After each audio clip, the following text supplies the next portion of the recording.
Hi అండి, నేను మీ డాక్టర్ రవికాంత్ కొంగర, మీ ఫ్యామిలీ డాక్టర్. ఇప్పుడు మన వ్యూవర్ అడిగిన క్వశ్చన్ అండి. తన పేరు సాల్మా. సార్, హెపటైటిస్ బి ఉంటే మ్యారేజ్ చేసుకోవచ్చా? హెపటైటిస్ బి వైరస్ అనేది ఒక వైరస్ అండి. It is a DNA virus. Hepatitis C virus ఉంటుంది, that is a RNA virus. HIV virus ఉంటుంది, that is also RNA virus. Covid virus ఉంటుంది, అది కూడా ఆర్ఎన్ఏ వైరస్ అనమాట. సో అట్లా hepatitis B virus is a DNA virus. అది లివర్ని effect చేస్తుంది. చాలామందికి పచ్చకామెర్లు కాజ్ చేస్తుంటుంది. ఇది ఎలా ఉంటుందంటే వెరీ ఈజీలీ ఒకరి నుంచి ఒకరికి ట్రాన్స్ఫర్ అవుతుంది.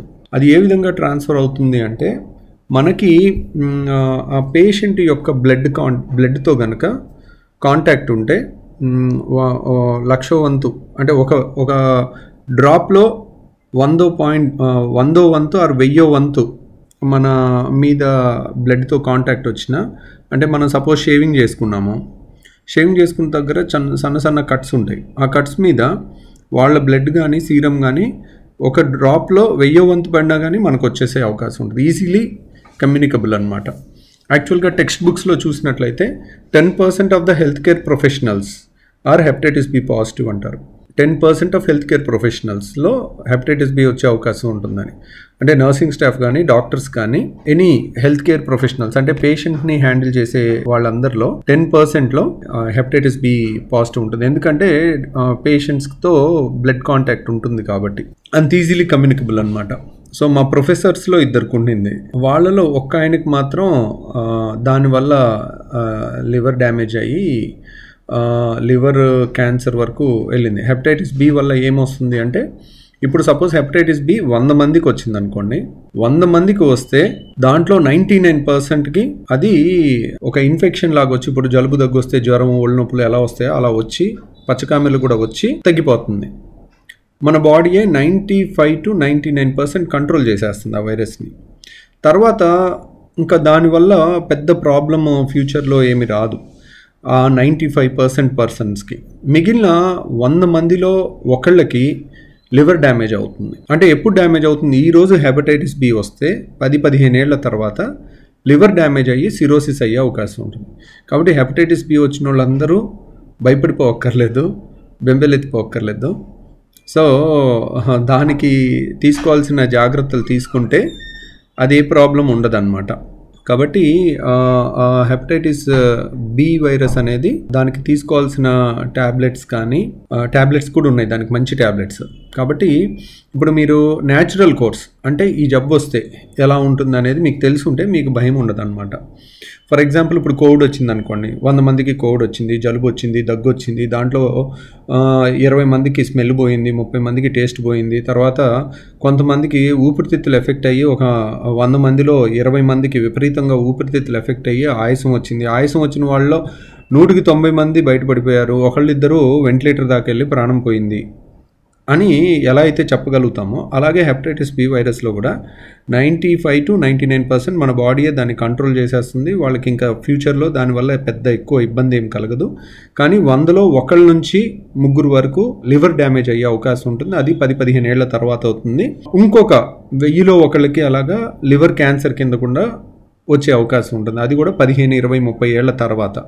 సో ఇవి హెపటైటిస్ బి వల్ల వచ్చే పర్యవసానాలు అనమాట. కానీ మెజారిటీ హ్యాపీ ఎండింగ్ అనమాట. 99% హ్యాపీ ఎండింగ్, 1%లోనే ప్రాబ్లం ఉంటుంది.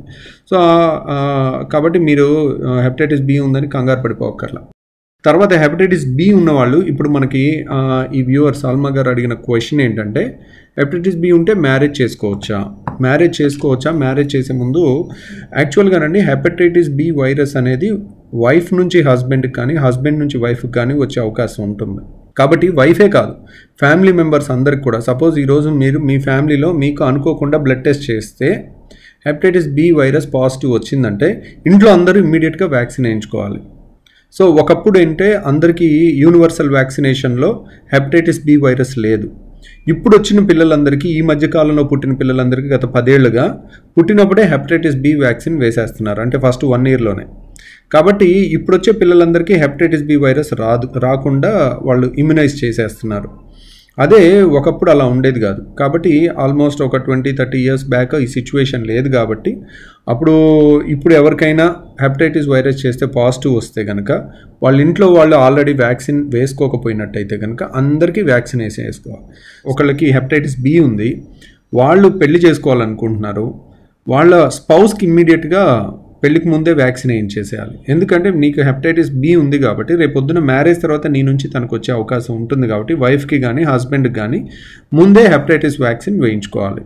వేయించుకుంటే 100% ప్రొటెక్ట్ అయిపోతారు.